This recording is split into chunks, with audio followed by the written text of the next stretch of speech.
সাল্লামের সাথে জিনদের মোট 6বার সাক্ষাৎ হয়েছিল। জিন ওখানে দেখতে পেলেন একটা মরা সাপ পড়ে আছে। মরা সাপ আপনারা রাস্তাঘাটে দেখেন গ্রাম অঞ্চলে। তো মরা সাপ যখন পড়া দেখলেন, তিনি তার পাগড়ির কিছু অংশ ছিঁড়ে এই মরা সাপটাকে পেঁচায়া দাফন করে সেখানে আপনার মাটিতে পুঁতে ফেললেন, মানে দাফন করে ফেললেন।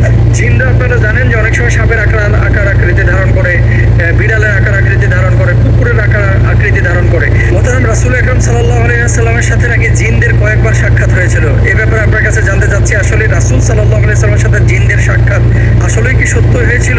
যদি থাকে প্রমাণ কি? অনেকদিন আগে মনে হয় আলোচনা করেছিলাম কোন এক মাহফিলে। আল্লাহর হাবিব সাল্লাল্লাহু আলাইহি ওয়াসাল্লামের সাথে জিনদের মোট 6বার সাক্ষাৎ হয়েছিল। জিন জাতির দলবদ্ধভাবে সাক্ষাৎ হয়েছিল কয়বার? 6বার। নবীজি সাল্লাল্লাহু আলাইহি ওয়াসাল্লামের সাথে 6বার সাক্ষাৎ হয়েছিল। এর মধ্যে 2বার হয়েছিল মক্কায়, 3বার হয়েছিল মদিনায়, আর মদিনা মক্কার বাইরে হয়েছিল একবার।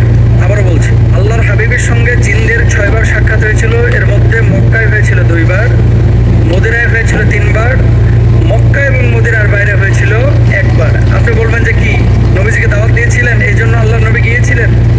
না, জিনের অস্তিত্ব অনেক মানুষ এখন বিশ্বাস করে না, বুঝছেন? শুনেন, ভূত পেতনি এই সমস্ত জিনিস বিশ্বাস আপনি না করলে আপনার ঈমান যাবে না, কিন্তু জিনের অস্তিত্বকে যদি আপনি অস্বীকার করেন আপনি কাফের হয়ে যাবেন। আপনি বলবেন হুজুর এটা আবার কেমন কথা?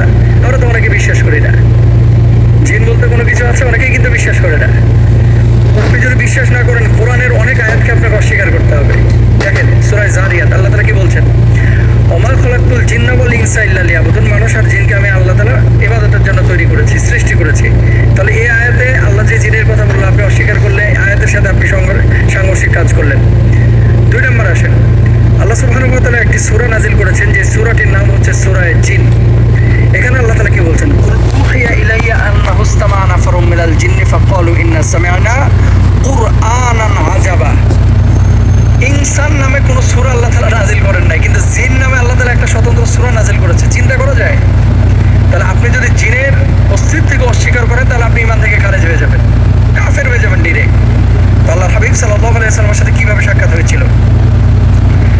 আব্দুল্লাহ ইবনে আব্বাস রাদিয়াল্লাহু তাআলা আনহু থেকে বর্ণিত, এক রাতে আল্লাহর হাবিব সাল্লাল্লাহু আলাইহি ওয়াসাল্লামকে না পেয়ে সাহাবায়ে কিরাম একেবারে উদ্বিগ্ন হয়ে পড়লেন যে নবীজি গেল কোথায়? আসলে নবীজি কোথাও নেই, আসলে নবীজি গেলেন কোথায়? তিনি ফিরে এসে বললেন, আমার কাছে একদল জিন এসেছিল, আমি তাদের সঙ্গে যাই এবং তাদের সম্মুখে কোরআন তেলাওয়াত করি।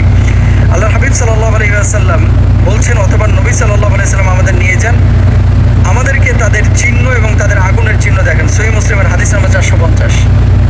সাহাবীদেরকে নবীজি গিয়ে জিনের চিহ্ন দেখিয়েছেন এবং সেই সময় জিনরা তাদের প্রধান খাবারের কথা বলেছে যে আমাদের প্রধান খাবার হচ্ছে হাড্ডি, এই জন্য হাড্ডি যেখানে সেখানে ফেলে রাখতে নিষেধ করা হয়েছে। এরপর আসেন, জিনদেরকে সাহাবী বলা যাবে কিনা? আল্লাহর হাবিব সাল্লাল্লাহু আলাইহি ওয়াসাল্লামের সাথে যেহেতু জিনদের সাক্ষাৎ হয়েছে এবং কোরআন হাদিস দ্বারা সেটা প্রমাণিত, তাই যেসব জিন ঈমানের সঙ্গে নবীজির সাক্ষাৎ পেয়েছেন তারা জিন সাহাবী হিসাবে আখ্যায়িত হবেন, এটা স্বাভাবিক। এখানে আপনার অস্বীকারের কোনো সুযোগ নেই এবং ফাতহুল বারীর মধ্যে এভাবেই লেখা আছে, আল্লাহর হাবিব সাল্লাল্লাহু আলাইহি ওয়াসাল্লামের সাহাবী হিসেবে তারা অন্তর্ভুক্ত হবে। জিন সাহাবীদের সঙ্গে মানুষের একাধিক সাক্ষাতের প্রমাণও রয়েছে। একবার ওমর ইবনুল আব্দুল আজিজ রাহিমাহুল্লাহ তিনি রাস্তা দিয়ে হেঁটে যাচ্ছেন, খেয়াল করেন, রাস্তা দিয়ে যখন হেঁটে যাচ্ছেন ফুলাত এলাকায় হাঁটছিলেন, এলাকাটার নাম ছিল কি? ফুলাত। ওখানে দেখতে পেলেন একটা মরা সাপ পড়ে আছে। মরা সাপ আপনারা রাস্তাঘাটে দেখেন গ্রাম অঞ্চলে। তো মরা সাপ যখন পড়া দেখলেন, তিনি তার পাগড়ির কিছু অংশ ছিঁড়ে এই মরা সাপটাকে পেঁচায়া দাফন করে সেখানে আপনার মাটিতে পুঁতে ফেললেন, মানে দাফন করে ফেললেন, গেড়ে ফেললেন। তখন একজন বলল, হে সারাক, আমি সাক্ষ্য দিচ্ছি রাসূল আকরাম সাল্লাল্লাহু আলাইহি ওয়াসাল্লামকে বলতে শুনেছি তুমি ফুলাত নামক স্থানে মারা যাবে এবং একজন নেককার ব্যক্তি তোমাকে দাফন করবে। ও সাপকে উদ্দেশ্য করে বলতেছে ওই ব্যক্তি। আচ্ছা, ওমর ইবনে আব্দুল আজিজ রাহিমাহুল্লাহ বললেন, তোমার প্রতি আল্লাহর অনুগ্রহ করুন, তুমি কে? লোকটি বলল, আমি রাসূল সাল্লাল্লাহু আলাইহি ওয়াসাল্লাম থেকে কোরআন শ্রবণকারী জিনদের একজন। এই তার মানে এখানে কি ওমর ইবনে আব্দুল আজিজ রাহিমাহুল্লাহ পাগড়ি ছিঁড়ে যে সাপটাকে পেঁচায়া দাফন করে দিলেন, এই সাপের পাশে মানুষের আকৃতি নিয়ে একজন জিন স্বীকৃতি দিল যে এটা আমাদের সদস্য ছিল।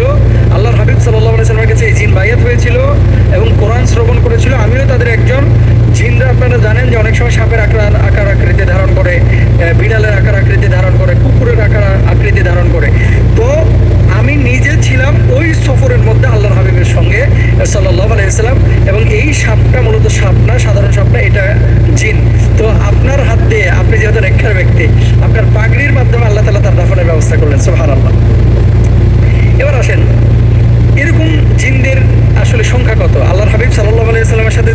সাক্ষাৎ হয়েছে, অনেক সময় মানে আপনার বড় দল নিয়েও জিনরা সাক্ষাৎ করেছে। তো মোট জিনদের সংখ্যা কত যারা আল্লাহর হাবিবের সাক্ষাৎ পেয়েছেন? আচ্ছা, ওমর ইবনুল খাত্তাব রাদিয়াল্লাহু তাআলা আনহুর সাথে সম্পৃক্ত করা হয় এমন একটি বর্ণনায় বলা হয়েছে, নবীজি সাল্লাল্লাহু আলাইহি সাল্লামের কাছে কোরআন শ্রবণকারী এবং তার পেছনে নামাজ আদায়কারী জিনদের মোট সংখ্যা হচ্ছে ৭৩,০০০। একজন দুইজন জিন কিন্তু না, ৭৩,০০০ জিন আল্লাহ নবীর সরাসরি সাক্ষাৎ পেয়েছেন। সুবহানাল্লাহ। আল ইসাবার মধ্যে এভাবেই লেখা আছে। কয়েকজন জিনের নাম বলে দিই যারা আল্লাহর হাবিবের সাক্ষাৎ পেয়েছিলেন। আল্লামা ইবনে হাজার আসকালানী রাহিমাহুল্লাহ তার আল ইসাবা ফি তাময়িজ সাহাবা বইয়ে ২২ জন জিনের নাম উল্লেখ করেছেন যারা আল্লাহ নবীর সাহাবী ছিলেন, মানে জিন সাহাবী। এর মধ্যে একজন হচ্ছেন হামা, আরেকজনের নাম হচ্ছে আহকাম, আরেকজনের নাম হচ্ছে আরকাম, এরপরে মুতাকিব, এরপরে জাওবাহ, এরপরে হাসির রাদিয়াল্লাহু তাআলা আনহু। এছাড়াও আরও কিছু জিন আছে যাদের ব্যাপারে নাম এমনভাবে উল্লেখ করা হয় যে ওয়ারদান, হিরকা, ফারিয়া, সামহা, জাওবাহ, জুলাব, সারিস, উরফা, লাখাম রাদিয়াল্লাহু তাআলা আনহু, ওনাদের কথা বলা হয়েছে। তো আসলেই জিনের অস্তিত্ব অস্বীকারের সুযোগ নেই, আল্লাহ নবীর সাক্ষাৎ তারা পেয়েছে, এটা প্রমাণিত। আল্লাহ বুঝদান করুন। এরপর যে দ্বিতীয় যে প্রশ্নটি আমাদের কাছে এসেছে যে মোহতারাম দিনাজপুর, ঠাকুরগাঁও, লালমনিরহাট, আবার শুনি যে চিটাগাং, কুমিল্লাতেও কিছু অঞ্চলে জামাই মেলা হয়ে থাকে, জামাই মেলা।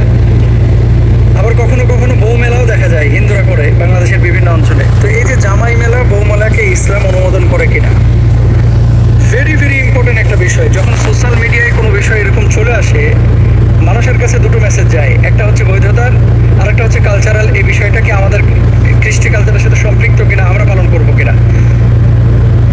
এই ধরনের মেলাগুলোতে কি হয় সাধারণত, এই যে জামাই মেলা, তারপরে বউ মেলা, এগুলো দেখবেন কেউ চুরি বিক্রি করে, কেউ জুয়া খেলে, কেউ নাচানাচি করে, কেউ মিষ্টি বিক্রি করে, কেউ মুরগি বিক্রি করে, কেউ মাছ বিক্রি করে। এই মাছগুলো নিয়ে যে বাসায় রান্না বান্না হয়, মেলায় বৈধ জিনিস বেচা কিনা করা বাজারের মতো, এটা কিন্তু হারাম না। তার সমস্যাটা কোথায়? আপনি যে কাজটা করতেছেন শরিয়া অনুমোদন করে কিনা, বুঝছেন? এই সমস্ত মেলাগুলোতে এক শ্রেণীর মেয়েও পাবেন, ছেলেও পাবেন যারা উদ্ভট আচরণ করে। মেয়েরা সাজুগুজু করে মেলাগুলোতে যায়, অনেকে ড্যান্স করে, অনেকে টিকটক করে, অনেকে ঠোঁটে লিপস্টিক লাগায়, অনেকে হাতে নেল পালিশ লাগায়। এমন আচার আচরণ এবং ভঙ্গিমা প্রকাশ করে যেগুলো আসলে শরিয়া অনুমোদন করে না। এটা কিন্তু আপনার মেলার মধ্যে পাবেন। বালা দিয়ে দেখবেন জুয়া খেলতেছে, ওই যে কোল্ড ড্রিঙ্কস খাড়া করে রাখছে, সিগারেটের প্যাকেট রাখছে, তারপরে মনে করেন আটা রাখছে, তেলের বোতল রাখছে, তারপরে চকলেটের প্যাকেট রাখছে, এরপরে বালা বিক্রি করে 20 টাকায় 3টা, 100 টাকায় এরকম বিক্রি করে 20টা, বিক্রি করে বালা মারে। হারাম, অথচ মেলাগুলোতে হচ্ছে। আচ্ছা, আপনি যে কোনো কাজ যখন আমাদের দেশে যেখানে যে স্থানে আপনি দেখবেন, প্রথমে দেখবেন শরিয়া অনুমোদন করে কিনা। এই সমস্ত মেলাগুলো এগুলো মুসলমানদের কালচার থেকে আসে নাই এবং বাঙালি কালচার থেকেও আসে নাই। এগুলো এসেছে মূলত ওপার বাংলা থেকে, দাদাদের দেশ থেকে এসেছে। এগুলো বাংলাদেশের কালচার ছিল না। তো যদি থাকতো তাহলে বাংলাদেশের প্রতিটা জেলাতে থাকতো, প্রতিটা জেলাতে থাকতো। তো আপনি যদি এই সমস্ত উপলক্ষকে কেন্দ্র করে পাপের কোনো আয়োজন করে ফেলেন, তাহলে আপনি শরিয়ার বিপক্ষে অবস্থান নিচ্ছেন এবং এগুলো তখন গুনাহ হবে। আর হ্যাঁ, জামাইকে ইনভাইট করলেন, বউকে ইনভাইট করলেন, জামাইকে বউকে ভালো মন্দ খাওয়া, মানে রান্না বান্না করে আপনি খাওয়ায় বিদায় করে দিলেন, এতে কোনো সমস্যা নাই। কিন্তু আয়োজনগুলো যেগুলো হয়, মেয়ে নিয়ে গিয়ে নাচানো হয়, গাওয়ানো হয়, এরকম আচরণও আমরা দেখেছি বিভিন্ন মেলাতে হয়। এগুলো আমাদের কাছে প্রশ্ন আসে, কেন এগুলো নিষিদ্ধ বলেন তো? 1 নাম্বার, গান বাজনা, মদ, জুয়া, লটারি, পর্দার বিধান। গান বাজনা হয়, মদ হয়, নেশা হয়, জুয়া হয় অনেক অনেক মেলাতে, সব মেলার কথা বলতেছি না। তবে এই পাপগুলোর কোনো না কোনো একটা পাপ প্রত্যেকটা মেলার সাথে জড়িত, এই জন্য এটা হারাম, নিষিদ্ধ। বেচা কিনা কিন্তু নিষিদ্ধ না। এরপর আসেন, আল্লাহ তাআলা পবিত্র কোরআনুল কারীমে মদ, জুয়া, বলি এবং ভাগ্য গণনা সম্পর্কে বলেন, হে ইমানদারগণ, মদ, জুয়া, দেবতার নামে বলি দেওয়া, লটারি দ্বারা ভাগ্য গণনা করা শয়তানের অপবিত্র কাজ। রিজসুম মিনাশ শাইতান, হাদিস কোরআনুল কারীমে আল্লাহ সুবহানাহু ওয়া তাআলা বলেছে। এগুলো কার কাজ? শয়তানের কাজ। এগুলো ভালো মানুষের কাজ না, সুতরাং এগুলো করা যাবে না।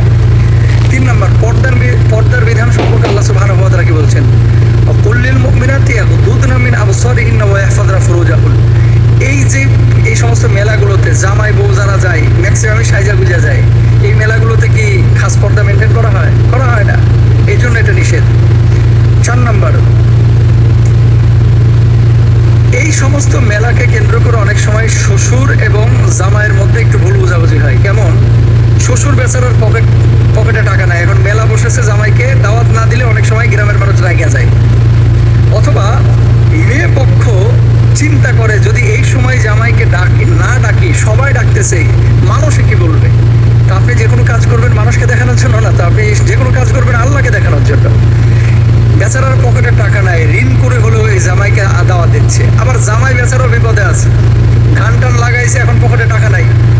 এই শ্বশুর বাড়ি থেকে দাওয়াত দিয়েছে, বড় কাতল মাছ নিয়ে যেতে হবে, একটা কাতল মাছের দাম 3,500 টাকা বড়, এই মেলা থেকে কিনে নিয়ে যেতে হবে। এখন জামাইয়ের পকেটে টাকা নাই।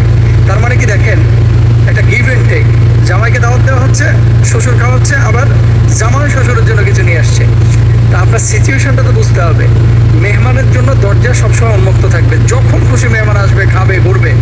কিন্তু আপনি যদি এই ধরনের কোনো অ্যারেঞ্জ করে মানুষের উপরে কোনো বিষয়কে আপনি চাপিয়ে দেন, তাহলে এটা জুলুমের মতো হয়ে যায়। এই জন্য এই জিনিসগুলো আমাদের খেয়াল করা উচিত। জামাই মেলা, বউ মেলা, শ্বশুর মেলা, এই সমস্ত মেলাগুলো ইসলামিক কালচার না।